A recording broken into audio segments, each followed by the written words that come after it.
Hey there friends, Drex here from Drex Factor Poi, sharing with you the love of poi spinning and flow arts to benefit your body and brain. And I'm trying out a new content format here where, I don't know, I have an idea in my head that I can give a small lesson to people near the beginning of the week and have that be something that they can play around with for the week. Stuff that maybe is not full tutorial necessary, but still something fun that you can do with your practice time throughout the course of the week. And I'm starting it off with a lesson on how we turn the 3-beat weave into an archer weave.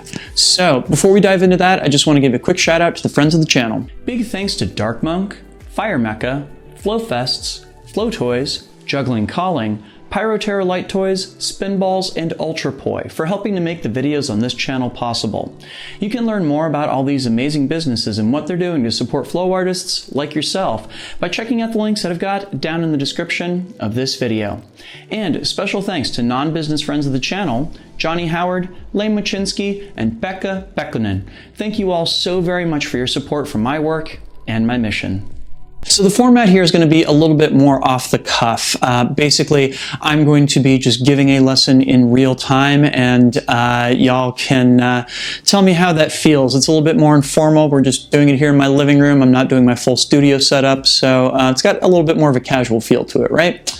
Anyhow, so I remember in the first couple years that I was spinning poi, I had gotten down the 3-beat weave. I think a lot of us have. And then I saw people doing the archer weave. And I found the archer weave absolutely intriguing because I kept being told that it was not a difficult thing to get into if you already had a 3-beat weave under your belt. But for the life of me, I couldn't understand how it was being done. Every time I tried to do it, I would get the poi tangled around my arms, or I would get stuck and I couldn't figure out how my arms were supposed to get to different places. This just didn't make sense to me. And finally, I had my aha moment with the archer weave, and I want to share it with you all because I got locked into a particular mode of thinking with how 3-beat weaves worked, and it took a very small tweak to break me out of that. And I think that it's an important thing to share with others too. So to start off with, let's review what a 3-beat weave even, like, how it works and what it looks like.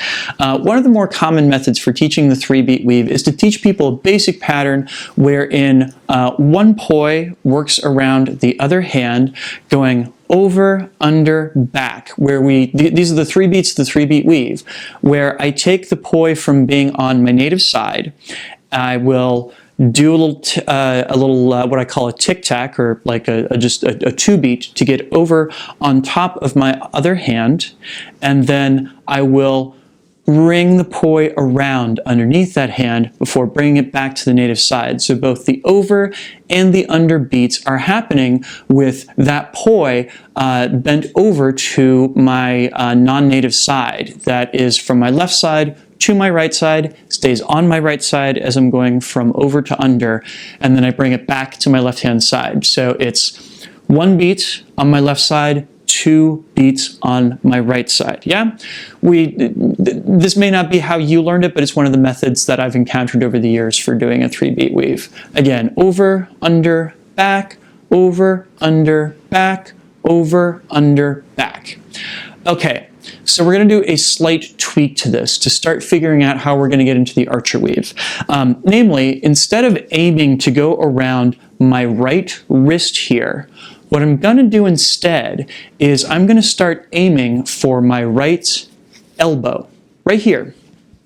So going over is exactly the same, but now we're kind of stuck, right? And this is where I couldn't figure out how to make this thing work when I was learning how to do the archer weave, because of course, in my mind, I have an arm in the way of my left hand trying to get around underneath, right? Now, one possible option is you kind of slide forward and then come back. You do this in what's called a pulse weave. We're not doing that today, though. Turns out the way to make this work is it's rather deceptively simple, and it's something that took me like the better part of like a year to finally put together. And that's that what I can actually do is I can take my right hand here and I can just veer it out of the way for a second, and oh, look at that. I automatically wound up with both the poi and my hand underneath. Let me show you that again. So I go over my right elbow and I veer it out of the way to let the poi pass through it. Basically what's happening is just for a second there, the poi is kind of like in a buzzsaw plane. You don't want to keep it there because it's close enough to you that it's almost certainly going to hit you as it's coming around. But as the poi swings out away from you, what you're really looking to do is just have it brush past the inside of your forearm, and that will bring you around to that underbeat. And of course from here, you can just carry the poi back to your native side. So now we go over, veer to under, back, over, veer to under, back, over, under, back, over, under, back, over, under, back, where now I'm doing it around my right elbow instead of my right wrist. It's just a really minor tweak. And of course, the thing is that as I'm switching into this buzzsaw plane right here, it's still on the right side of my arm, so I'm still performing the same basic pattern. It just so happens to be that instead of it being on the right side of my right arm, it veers inside of it into a buzzsaw plane for just like a half a second, you know? And you know what the great thing about this is? If I show this to you from the audience's perspective, if I do this in wall plane, that is showing you the full profile of the poi here, you can't even tell that I'm veering my arm back and forth as I'm doing this. It's almost invisible to the audience, right? Cool. So at this point, I want to bring the other poi into play. We're going to try and do both of these things at the same time, taking what we know about the 3-beat weave and start moving our left hand back to our right shoulder. I don't know why, but I just found it easier to start with my left hand being the one that goes back. Your mileage may vary. I think it's like a dominant, non-dominant hand thing. Who knows? If you prefer to do the other hands, that's totally fine.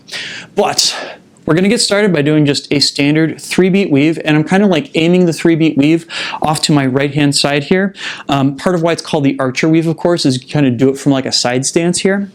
So I'm doing that weave over to my right-hand side, and you'll note I'm going around my wrists right now. Left hand is going over, under, back around my right wrist. Again, over, under, back, over, under, back. And now I'm going to tweak this just slightly and bring my left hand back to about my right forearm here, yeah? Now, this is far enough back that you're going to start to see some of this stuff in action. Like I still have to, if you look down the center of this, I still have to veer my right hand out in order to give clearance for my left hand poi to come through that little buzzsaw spot right there. But it feels close enough to a normal 3-beat weave that I think like with a little bit of practice, this can come to feel pretty natural, yeah? Given a few reps of that, I'm going to move back to my right elbow. And then when that gets to feel more natural, and again, look at it straight down the line, you'll see my right arm veering out a little bit more in order to make room for that left hand poi to sneak through there. And then I'm going to work my way back to my right shoulder and see if I can keep this going for 10 reps, yeah? And you'll note that like I've got my right hand just sticking straight out. Where my right hand's concerned, this maybe feels a little bit less over, under, back, and feels probably more like 1, 2 beats left and then 1 beat right. 1, 2 left and then back right. 1, 2 left and then back right. 1, 2 left and then back right, yeah? Looking at that straight down the middle here, it is 1, 2, back, 1, 2, back, yeah?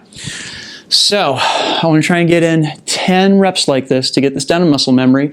And as people start off with this, usually they're moving their hands around a heck of a lot more. That's fine. As you get more comfortable with this, try and get it so that your right hand is just going straight out and you're just like chilling like that.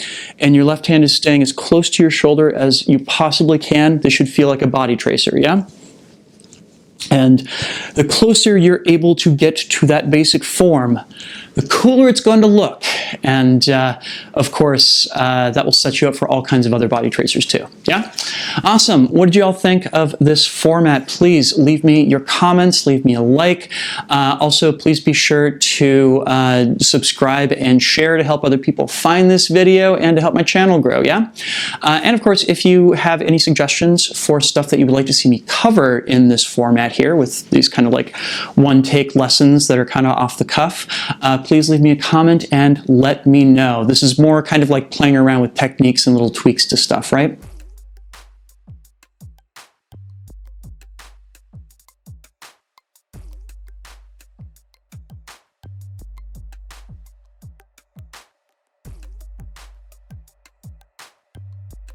Awesome.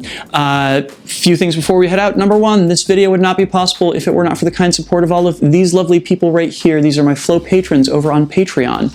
They and the people listed down in the description help to make this video and all the videos on this channel possible, so thank you, one and all, for your generous support. And if you out there watching right now are not currently a supporter and you'd like to become one, you can become one by heading on over to patreon.com/DrexFactorPoi and signing up. There you can get access to a whole host of awesome rewards, including getting a lesson just like this one delivered into your email inbox every single week. It's called the Flow Circle. It's great. And a bunch of other rewards as well. Also, if you like off-the-cuff lessons like this, I'm currently teaching a live stream class every Tuesday. You can go sign up for that and learn more about it at crowdcast.io/DrexFactorPoi. Cool. Check all that out, please and thank you.